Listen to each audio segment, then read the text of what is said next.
help us by giving that feedback tonight, tomorrow at open houses, online in the future. Additionally, if you sign up, email us, that's a good way to get in touch with us and make sure that you're informed of upcoming milestones, when we get a docket number, that sort of thing in the future.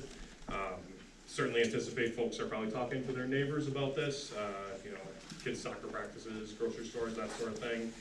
We want to make sure that we're sharing information with folks so that as you talk to your neighbors and family, you have the most current and accurate information. So happy to stay in touch if folks want to reach out and share their contact information. I think that. So yes, thank you, Luke and Lori both. So first, we're going to open it up to the actual Genoa board and Wheatland board if they have any questions for Luke or Lori. Nope. Good. Tom? No. Days over. You're good? Okay, so with that being said, we're going to open it up for public comment. We're going to keep it civil. Please raise your hand to be called on. And once we'll go around the room and get to as many questions as we can answer, or they can answer. We're going to limit the time to 2 minutes per person, just so we get through it. If we have enough time afterwards, we'll keep on going and circulating the room to answer any questions. But please keep it civil and raise your hand and wait to be called upon. Jane? Yes, sir.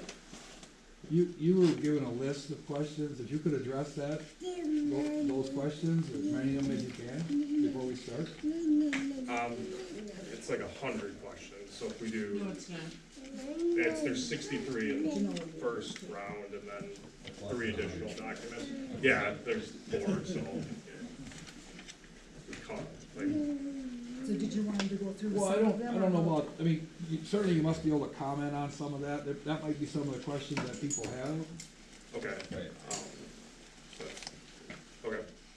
Are you okay with that? That's not what we agreed to, so I just don't wanna. You don't, if you don't bend want to, I anybody out of guess we shape. can pass them out and everybody can ask the same questions on the paperwork, but you're gonna get asked them the same, one of either way, you're gonna get asked those questions, so. I agree, it's just Yeah, not what we agreed to, so just didn't wanna step on any no, toes. no, that's Okay. fine. So, I guess, so I'm just reading a question. Unless you want somebody else here to read the question to you, we can do that too. Okay, so the first question's about need, essentially. So it's what is the stated purpose and need for the Maribel 765 transmission line? And what specific grid reliability studies, load forecasts, or regional transmission planning analysis justify this project? That's a question.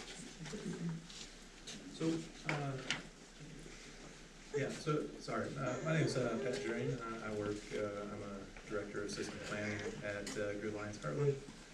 And so, the question is, at its core, what is the need here?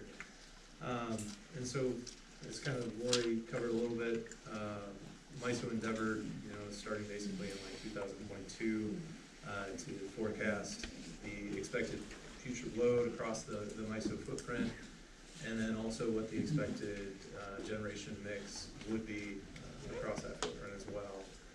So I think one of the specific asks in there was what was the expected demand forecasted to be there, and on a gross perspective, meaning before you account for energy efficiency and distributed energy resources, it was forecasted to be at 1.25%, growing annually out into the future.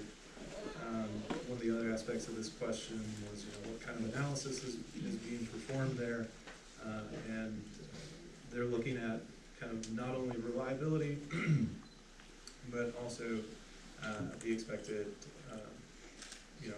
congestion on the system, meaning they're looking at what kind of overloads exist for this particular project. It's been identified to resolve about 1,200 to 13, or it's 1,200 separate unique constraints across the system to resolve this that are being resolved by this project.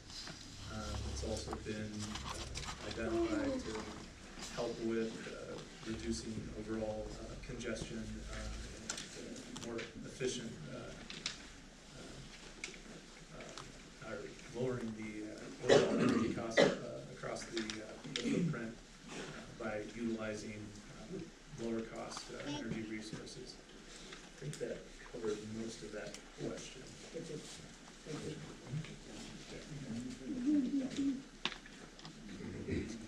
I'll take the next one. And one thing that I do want to point out is that a lot of this is going to be filled out through the CPCN application. So we can answer some of these questions in a more general sense, but the really detailed information is part of the application that we're putting together. And it's a very big document. It'll be hundreds of pages, if not 1,000 pages, and we are in the process of compiling all that information. So some of this information is going to be general based on our experience and kind of how it's worked on other projects. So the second question is, what criteria were used to select the proposed route and tower locations, and which route comparison studies or siting analyses support those decisions? So the two routes that were picked were based on existing Dairyland transmission lines. So MISO awarded this section of the larger 765 because they identified corridor that could be upgraded. So that would be the 161, where we are proposing to do the double circuit 765 with it. So then we took the same starting and ending points and tried to find another Dairyland transmission line, and we identified a 69 kV line, and that was the alternative route. That was how we picked the proposed routes as our starting points. We have not cited the towers yet, but really, really broad strokes. One of the things you're looking for are, high points, and it's really easy to understand here, ridge top to ridge top, kind of how the existing structures are placed.